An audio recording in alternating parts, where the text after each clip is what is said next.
चलिए अब आपको ग्राफिक्स के जरिए बताते हैं कि दरअसल एनडीए जो एक बार फिर से खुद को मजबूत कर रहा है, क्योंकि सामने महागठबंधन है, लेकिन एनडीए को किस किस पार्टी का साथ है वो भी हम आपको बताते हैं कि कितनी पार्टियां मिलकर एनडीए बना रही हैं।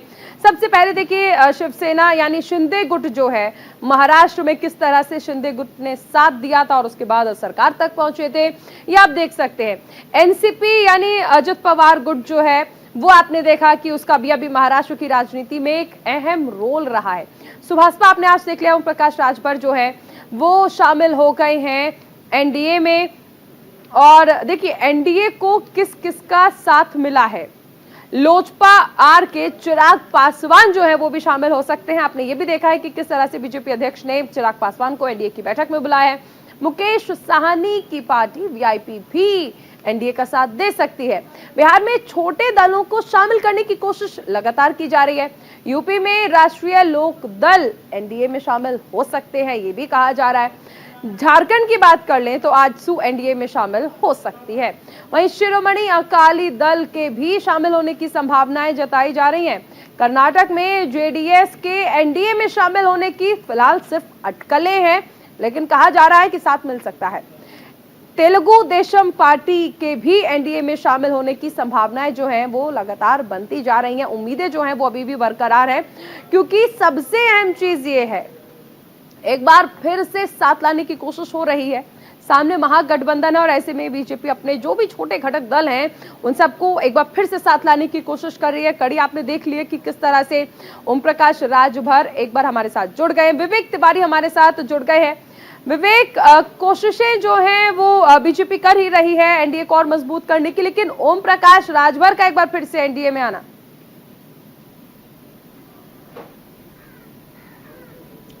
देखिए, जो साथी भारतीय जनता पार्टी के साथ एनडीए में पहले कभी रहे हैं और किसी वजह से वो छोड़कर चले गए हैं, उन सबको इकट्ठा किया जा रहा है और ये पूरे देश के स्तर पर हो रहा है। ऐसे दल जो अब भाजपा के साथ नहीं है, उनको या तो तोड़ा जा रहा है या उनका कोई गुट बीजेपी के साथ एनडीए में शामिल हो रहा है। ये सारी कवायदें चल रही हैं और ये सब कुछ 2024 के इलेक्शन के मद्देनजर हो रहा है। उत्तर प्रदेश में ओम प्रकाश राजभर 2022 के चुनाव के पहले 2017 में ओम प्रकाश राजभर एनडीए के ही साथ थे, तो बीच में वो छोड़ के चले गए, लिहाजा उनको बुलाया जा रहा है और वो शामिल हो गए हैं। शर्तें उन्होंने मान ली हैं, कुछ ना कुछ उनको भी मिलेगा, इसमें कोई शक नहीं है। तो अपना कुनबा बीजेपी बरकरार रखने की कोशिश कर रही है, उसको बढ़ाने की कोशिश कर रही है। अगला जो दांव खेला जा रहा है वो माना जा रहा है कि वो आरएलडी को लेकर के हो सकता है।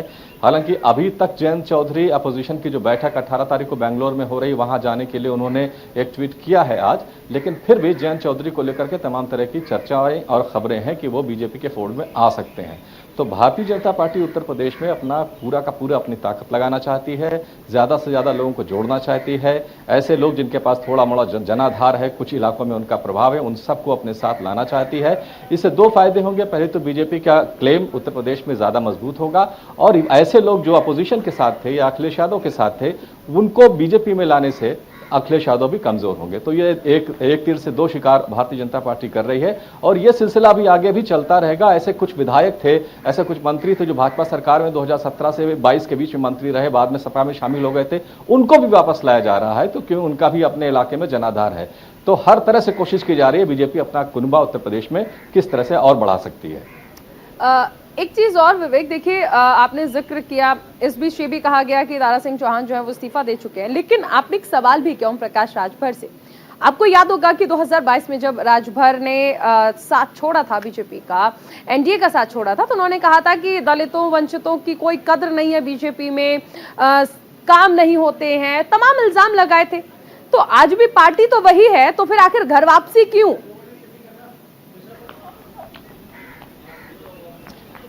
पार्टी वही है और समस्याएं यही है। ये एक तरह के पॉलिटिकल स्टेटमेंट होते हैं जो अपनी कंफर्टेबिलिटी के हिसाब से दिए जाते हैं। जब छोड़ना होता है तब भी उनका सहारा लिया जाता है, दलित वंचितों पिछड़ों का, और जब ज्वाइन करना होता है तब भी उनका सहारा लिया जाता है। तो ये तो एक राजनीतिक बयानबाजी है, इसके अलावा कुछ भी नहीं। समस्या ये है कि ओम प्रकाश राजभर 2024 में करेंगे क्या। अखिलेश यादव को वो छोड़ चुके हैं, तो अब उनके पास ले देकर के एनडीए ही गठबंधन बचता है जिसके साथ वो पहले रहे हैं। लिहाजा अखिलेश यादव के बजाय एनडीए उनके लिए ज्यादा मुफीद है। उनकी अपनी भी ताकत इसमें बढ़ेगी, उनकी अपनी पोजीशन भी बढ़ेगी और भारतीय जनता पार्टी को भी इसका फायदा होगा। तो ये दोनों को एक तरह से फायदा होगा और इसीलिए समझौता किया गया है। बाकी दलित, पिछड़ों, वंचितों की बातें, ये सब इधर उधर की बातें हैं, इसमें कोई बहुत सच्चाई या बहुत गंभीरता नहीं होती है। ये अपनी सहूलियत के हिसाब से बयान इसी तरह से बदले जाते हैं। फिलहाल आज की खबर यह है कि ओम प्रकाश राजभर एनडीए का हिस्सा है और 2024 में वो एनडीए के साथ मिल करके उत्तर प्रदेश में चुनाव लड़ेंगे। चलिए, बहुत शुक्रिया विवेक इस तमाम जानकारी के लिए।